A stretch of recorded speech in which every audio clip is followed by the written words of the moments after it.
চলমান তাপদাহের মধ্যে অসহনীয় লোডশেডিং চলছে লক্ষ্মীপুরে। এতে বেশি অসুস্থ হয়ে পড়ছে শিশু ও বয়স্করা। এই অবস্থায় বিশেষ কাজ ছাড়া বাড়ির বাইরে না যাবার পরামর্শ সিভিল সার্জনের। আতর রহমান মনিরের তথ্য ছবিতে প্রতিবেদন। 1, 2, 3 ঢাকায় জমি জিতে নিন 100% ক্যাশব্যাক সহ 20 কোটি টাকার পুরস্কার। 1 ঘন্টা বিদ্যুৎ থাকলে 1 ঘন্টা লোডশেডিং, এমন অবস্থা লক্ষ্মীপুরের বিদ্যুৎ পরিস্থিতির। সপ্তাহ জুড়ে চলমান তাপপ্রবাহ আর দিন রাতের মাত্রাতিরিক্ত লোডশেডিংয়ে বিপর্যস্ত 5 উপজেলার মানুষ।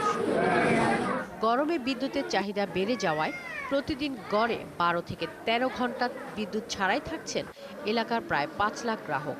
জেলা শহরের চেয়ে গ্রামাঞ্চলের অবস্থা বেশি খারাপ। একটা ফ্যানও নাই যে রুগীরা একটু ভালো থাকবে। পরে কাস্টমার তো গর্তনও বাড়িতে পারে না গরমের জন্য। আগুন পড়ে, আগুন। পল্লী বিদ্যুৎ কর্তৃপক্ষ বলছে, রামগঞ্জ ও নোয়াখালীর চৌমুহনী গ্রিড থেকে এই উপজেলাগুলোতে বিদ্যুৎ সরবরাহ করা হয়।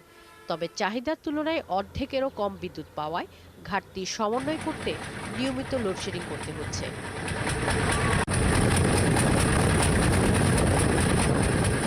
গরমে হিট স্ট্রোক থেকে বাঁচতে প্রয়োজন ছাড়া ঘরের বাইরে না যেতে সবার প্রতি অনুরোধ জানিয়েছেন সিভিল সার্জন। জরুরি কাজ না থাকলে রোদ্রে বের না হয় উত্তম।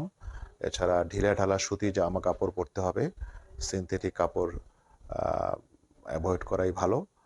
আর প্রচুর পরিমাণ পানি এবং জলীয় জিনিস খেতে হবে।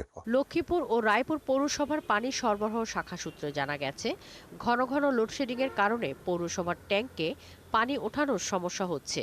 ফলে গ্রাহকদের নিয়মিত পানিও সরবরাহ করা যাচ্ছে না।